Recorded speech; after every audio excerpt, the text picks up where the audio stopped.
امن کے راہیں اللہ اللہ اللہ۔ حضور پاک صلی اللہ علیہ وسلم والا غم، اس محنت میں بہت بڑی بنیاد جو ہے وہ فکر ہے۔ دنیا کا کام جیسے بے فکری سے نہیں ہوتا، فرمایا کہ اللہ کے دین کی محنت یہ بے فکری سے نہیں ہوتی۔ مولانا یوسف صاحب رحمۃ اللہ علیہ سے کسی نے پوچھا کہ حضرت ہم کام کر رہے ہیں، اس کی کیا علامت ہے؟ ہم دعوت کی محنت میں لگے ہیں۔ فرمایا اس کی علامت یہ ہے کہ جس دن تمہارا کوئی عمل چھوٹ جائے، تمہیں اپنی نمازوں میں اس کا ذوق محسوس ہو۔ اعمال دعوت کے چھوٹنے کی کمزوری ہمیں اعمال عبادت میں محسوس ہو، جیسے ایک وقت کھانے کے چھوٹنے کی کمزوری ہمیں محسوس ہوتی ہے، کہا کہ اعمال دعوت کے چھوٹنے کی روحانی کمزوری ہمیں محسوس ہو، یہ علامت ہے کہ ہم محنت میں لگے ہوئے ہیں اور محنت سے ہمیں مناسبت ہے۔ اس کے لیے میرے دوستوں بزرگوں، فرمایا کہ اس کام میں اصل چیز جو ہے وہ اندر کی فکر ہے۔ اللہ تعالیٰ ساری چیزیں فکر کی بنیاد پر عطا فرماتے ہیں۔ مولانا منظور احمد نعمانی رحمۃ اللہ علیہ فرماتے تھے، ہم نے مولانا الیاس صاحب رحمۃ اللہ علیہ کو 22 سال تک ایسے روتے ہوئے دیکھا ہے جیسے کسی ماں کی اکلوتی اولاد گم ہو گئی ہو، بے تحاشا ایسے بے چینی کے ساتھ اندر سے روتے تھے، کڑتے تھے اور امت کے لیے بے چین رہتے تھے۔ میرے دوستوں بزرگوں، محنت پر اللہ رب العزت کیا عطا فرمائیں گے۔ حضرت مولانا الیاس صاحب رحمۃ اللہ علیہ کا دوسرا حج تھا۔ مولانا یوسف صاحب رحمۃ اللہ علیہ پہلی مرتبہ والد صاحب کے ساتھ تشریف لے گئے۔ مولانا فرماتے تھے کہ ہم ابا جان کے ساتھ مسجد حرام میں بیٹھے تھے اور یہ فکر تھی کہ اللہ اس جگہ سے کیسے کام دوبارہ سے زندہ ہو، اصل محنت کے حقدار تو یہ ہیں۔ فرمایا کہ ہم مشورہ کر ہی رہے تھے، ایک عرب ہمیں دور سے دیکھ رہا تھا، وہ قریب آ کر کے کہنے لگا کہ کس چیز کا مشورہ کر رہے ہو؟ فرمایا کہ ہم اس کا مشورہ کر رہے ہیں یہ حضور والی محنت اس امت میں اس جگہ سے دوبارہ کیسے زندہ ہو جائے۔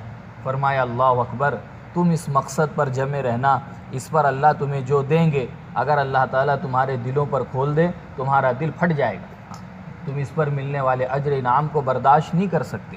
حضرت ابو ہریرہ رضی اللہ تعالیٰ عنہ اپنے شاگردوں سے کہنے لگے، اگر کوئی شخص بالغ ہونے سے لے کر کے موت تک مسلسل روزہ رکھے، کبھی افطار نہ کرے، اور ساری رات بالغ ہونے سے لے کر موت تک پوری رات عبادت میں مشغول ہو، فرمایا کہ کوئی کر نہیں سکتا، لیکن اگر کر بھی لے تو اللہ کے راستے میں سونے والے کے ثواب کو نہیں پہنچ سکے گا۔ حضور پاک صلی اللہ علیہ وسلم کی خدمت میں ایک صحابی آئے، اللہ کے نبی، اللہ نے مجھے مال دیا ہے۔ کہا کتنا مال ہے؟ کہ 6000 دینار سونے کے سکے ہیں، میں اس کو اللہ کی راہ میں خرچ کرنا چاہتا ہوں۔ فرمایا کہ سارا مال تم اللہ کی راہ میں خرچ کر دو، اللہ کے راستے میں نکلنے والے کے گرد و غبار کے ثواب کو نہیں پہنچ سکتے۔ عبداللہ ابن مبارک رحمۃ اللہ علیہ سے، عمر بن عبدالعزیز رحمۃ اللہ علیہ سے کسی نے کہا کہ حضرت آپ افضل ہو یا امیر معاویہ افضل تھے؟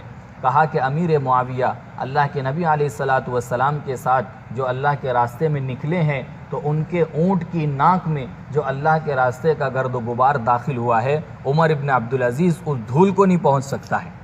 کہا کہ اتنی بڑی چیز ہے تو محنت پر اللہ رب العزت کیا دیں گے، کیا عطا فرمائیں گے؟ کہا کہ وہ تو اللہ ہی جانتے ہیں۔ لیکن مولانا یوسف صاحب رحمۃ اللہ علیہ فرماتے تھے، ان الذین قالوا ربنا اللہ ثم استقاموا، اس آیت میں اللہ نے عبادت کو بیان کیا، اور عبادت پر کیا ملے گا اس کے بعد اللہ نے بیان کیا تتنزل علیہم الملائکہ، وہاں سے لے کر رکوع کے ختم تک، نزلا من غفور الرحیم، اور پھر کہا کہ اللہ نے اس کے بعد دعوت کو بیان کیا، ومن احسن قولا ممن دعا الی اللہ وعمل صالحا، لیکن اس پر ملے گا کیا اس کو اللہ نے بیان نہیں کیا ہے۔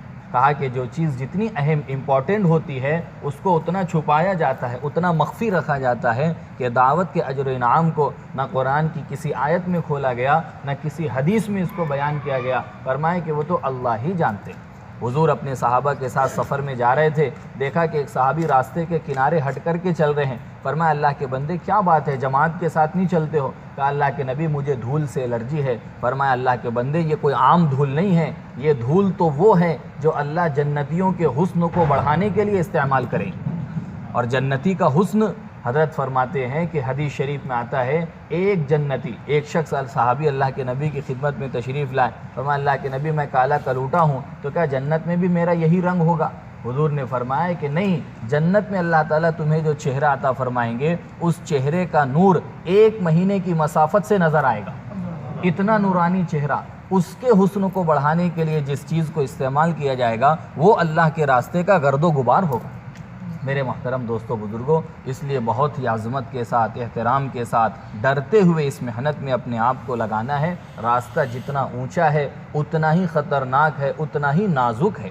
مولانا یوسف صاحب رحمۃ اللہ علیہ فرمایا کرتے تھے، ہمارے کام میں استقامت 10-20 سال لگنے کو نہیں کہتے ہیں، ہمارے کام میں استقامت کام کرتے کرتے مر جانے کو کہتے ہیں۔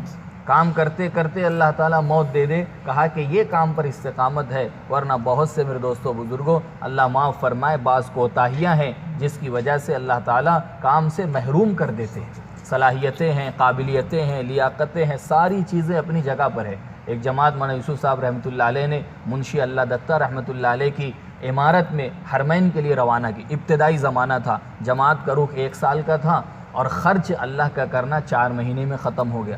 جماعت کے سارے ساتھی جو ہے وہ امیر صاحب کے اوپر بہت برہم کہ ہم تو جو خرچ لائے تھے وہ تو سارا ختم ہو گیا، ہم ایسا کرتے ہیں تم کو بدل کے ہم دوسرا ذمہ دار طے کر لیں گے ہماری جماعت۔ منشی جی مولانا سید احمد خان صاحب مکی رحمۃ اللہ علیہ کے پاس پہنچے، کہنے لگے منشی جی حضرت ایسا واقعہ پیش آیا، حضرت نے مجھے ذمہ دار بنا کر کے بھیجا ہے۔ حضرت نے اپنا سر پکڑ لیا اور فرمایا منشی جی مجھے افسوس ہے ان میں سے جا کر کے ایک بھی کام پر نہیں جمے گا۔ اور فرمایا ایسے ہی ہوا، اتنی بڑی قربانی دی، 1 سال حرمین میں اس زمانے میں وقت لگایا لیکن واپس جا کر کے کام پر ایک بھی نہیں جم سکا۔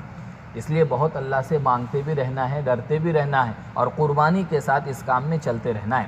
مولانا یوسف صاحب رحمۃ اللہ علیہ فرمایا کرتے تھے کہ ہمارا اپنا مجاہدہ اسباب کا چھوڑنا نہیں ہے، اسباب کی مشغولی کا کم کرنا ہے۔ ہم آپ جو سبب میں ہے، جس نقشے میں، جس چیز میں بھی ہے، اس کی مصروفیت کو کم کر کے ہم اس وقت کو دعوت کی محنت کے لیے لگائیں۔ کہا کہ یہ ہمارا اپنا مجاہدہ ہے اور فرمایا اللہ تعالیٰ کام کرنے والوں کی محنت پر ہدایت کا وعدہ نہیں کرتے ہیں، کام کرنے والوں کے مجاہدے پر ہدایت کا وعدہ ہے۔ کام کرنے والے محنت کر رہے ہیں لیکن ان کی جتنی قربانی ہوگی اللہ کی طرف سے اسی قدر ہدایت آئے گی۔ اور حضرت فرماتے تھے لوگ تو یہ سمجھتے ہیں کہ ایمان والے کے بننے پر کائنات کا بننا ہے، حالانکہ کام والے کے بننے پر کائنات کا بننا ہے۔ ہماری اپنی زندگیاں ہی دنیا میں خیر کے آنے کا ذریعہ بنے گی اور ہماری زندگیاں ہی دنیا میں شر کے آنے کا ذریعہ بنے گی۔ ایک مرتبہ حضرت کتاب پڑھ رہے تھے، اچانک چیخ ماری اور رونے لگے۔ فرمایا کہ اس کتاب میں نے ایسے 50 لوگوں کی زندگیاں پڑھی ہے جن کے اعمال عرش الہی کو چھونے والے تھے، تھوڑی کوتاہیوں کی وجہ سے اللہ نے ایمان سے محروم کر کے دنیا سے اٹھایا ہے۔ اس لیے میرے دوستوں بزرگوں بہت ڈرنے کی چیز ہے۔ مولانا انعام صاحب رحمۃ اللہ علیہ کی خدمت میں ایک علاقے والوں نے کہا حضرت ہمارے علاقے میں اتنا فساد دنگا ہوا، ایمان والے اتنا شہید ہو گئے، فرمایا کہ یہ سب انعام الحسن کے گناہوں کا نتیجہ ہے۔ کہا کہ اس دنیا کے اندر جتنا بگاڑ اور فساد ہے ہماری اپنی محنت کی کمی کی وجہ سے ہے، اور دنیا میں جتنا انقلاب آئے گا کہا کہ امت کے اس محنت پر آنے کی وجہ سے آئے۔ مولانا یوسف صاحب رحمۃ اللہ علیہ فرماتے تھے اس امت کو صالحین والی محنت کا میدان نہیں دیا گیا، نبیوں والی محنت کا میدان نہیں دیا گیا، اس کو امام الانبیاء والی محنت کا میدان دیا گیا ہے۔ اس لیے امت کی مدد اسی محنت سے ہوگی جس میدان میں یہ امت رہے گی۔ فرمایا کہ اس پر ہی اللہ کی طرف سے مدد اور نصرت کا وعدہ ہے۔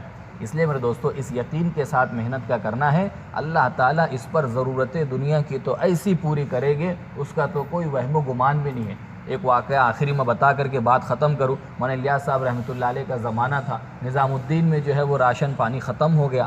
حضرت نے شاگردوں سے جو وہاں مدرسہ تھا کہا دیکھو دلی میں بہت سے مدرسے ہیں، ایسا کرو میں سفارش لکھ دیتا ہوں، لیٹر لکھ دیتا ہوں، تم وہاں جا کے ایڈمیشن کر لو، یہاں تو کھانے کے لیے کچھ بھی نہیں ہے۔ کہ حضرت آپ کیا کریں گے؟ کہ میں یہ گولر کھاؤں گا اور یہ حوض میں سے پانی پیوں گا اور جتنی زندگی بچی ہے وہ اللہ گزار دیں گے۔ کہا کہ جب تم اس طریقے سے زندہ رہ سکتے ہو تو جیسے ہم نے کھانے کے وقت میں تمہارا ساتھ دیا ہے فاقے میں بھی تمہارا ساتھ دیں گے۔